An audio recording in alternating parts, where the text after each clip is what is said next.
I also have another guest, Zeeshan Salahuddin. He's the director for the Center for Regional and Global Connectivity. He's also live with us from Islamabad. He wants to have a rebuttal to what you just said. Zeeshan, please go ahead. I think you had a point to add.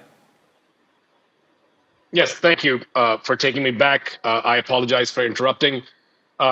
Good, interesting dialogue so far. There's a couple of things that I wanted to address that were brought up. The first was this whole idea of Muslims should not be attacking Muslims on Ramadan. I find it very interesting that when Pakistan is attacked by the TTP, when mosques are blown up, when police checkposts and military checkposts and personnel are killed en masse, irrespective of what month it is, including the month of Ramadan, this year, last year, and 15 years prior, the same statement doesn't really come out of any kind of Indian commentator. So that's the first element.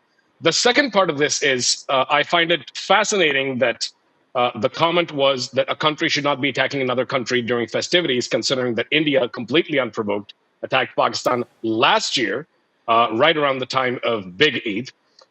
And the third and final point that I would say, because I found it fascinating that your guest spoke about pursuing dialogue as the path forward. I would like to have your viewers know that Pakistan has pursued dialogue for 4.5 years. We have sent an incredible number of diplomats, bureaucrats, politicians, religious leaders, ethnic leaders, tribal leaders over to Afghanistan to speak with all levels of authority, all levels of government, the different factions that exist within the Afghan Taliban. And our ask has been very simple. We understand that you are ideologically aligned with the Taliban Pakistan, and we are willing to accept that, and we are willing to respect that. All we want is for you to stay their hand to ensure that they don't attack Pakistani citizens, Pakistani law enforcement, Pakistani infrastructure, and do not wreak havoc in this country.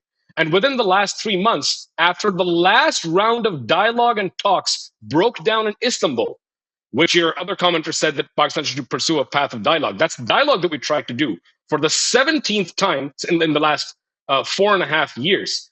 Right after it broke down, there was a bombing conducted by the TTP and claimed by the TTP into Federal Capital Territory. Understood. Zeeshan, so there's a limit. Let me just finish. There's an upper limit to how much dialogue you can conduct. Past a certain point, you have to take action. Zeeshan, I'll have to come in between. Let's now, we heard you, Zeeshan. Thank you so much for that rebuttal. But let me also now go back to Mark and give him one final word in response to what you said. Mark, over to you. I'm really short on time, so 60 seconds for you to respond to what Zeeshan said.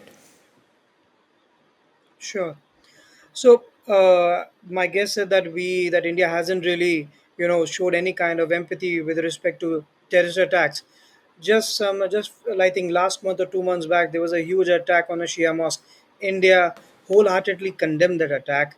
As far as the dialogue is concerned, I think Pakistan needs to have a full understanding that why they kept on supporting Taliban for decades now, even after understanding and knowing, and have they decided now that there is no good Taliban or bad Taliban, or is there still some other kind of some other word? We'll leave it that for another day, Mark, because we are completely out of time, but really appreciate you helping us understand India's perspective, and also to Zeeshan for helping us understand Pakistan's perspective.